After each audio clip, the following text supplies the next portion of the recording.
ಚಿಕ್ಕಬಳ್ಳಾಪುರದಲ್ಲಿ ಎಗ್ಗಿಲ್ಲದೆ ನಡೀತಾ ಇದೆ ಗೋಮಾಂಸ ದಂಧೆ.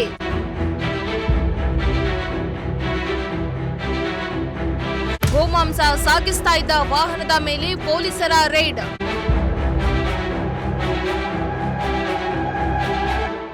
ಭಾರತದಲ್ಲಿ ಅದರಲ್ಲಿಯೂ ಕರುನಾಡಿನಲ್ಲಿ ಗೋಮಾತೆಗೆ ವಿಶೇಷ ಪೂಜ್ಯ ಸ್ಥಾನವನ್ನ ನೀಡಲಾಗಿದೆ.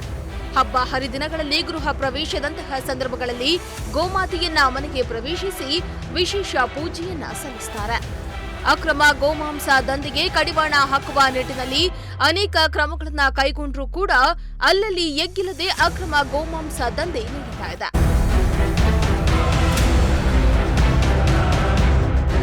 ಚಿಕ್ಕಬಳ್ಳಾಪುರ ಜಿಲ್ಲೆ ಗೌರಿಬಿದನೂರು ತಾಲೂಕಿನ ತಿಪ್ಪಗನಹಳ್ಳಿ ಗ್ರಾಮದ ಬಳಿ ಆಂಧ್ರ ಮೂಲದ ವಾಹನದಲ್ಲಿ ಅಕ್ರಮವಾಗಿ ಗೋಮಾಂಸವನ್ನ ಸಾಗಾಟ ಮಾಡ್ತಾ ಇದ್ರು.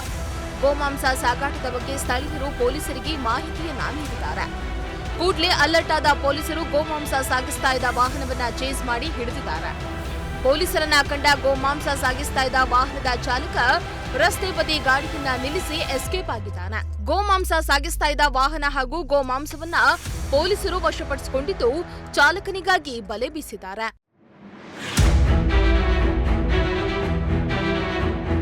ಮೋಹನ್ ಕುಮಾರ್, ಪ್ರಜಾಶಕ್ತಿ ಟಿವಿ, ಚಿಕ್ಕಬಳ್ಳಾಪುರ.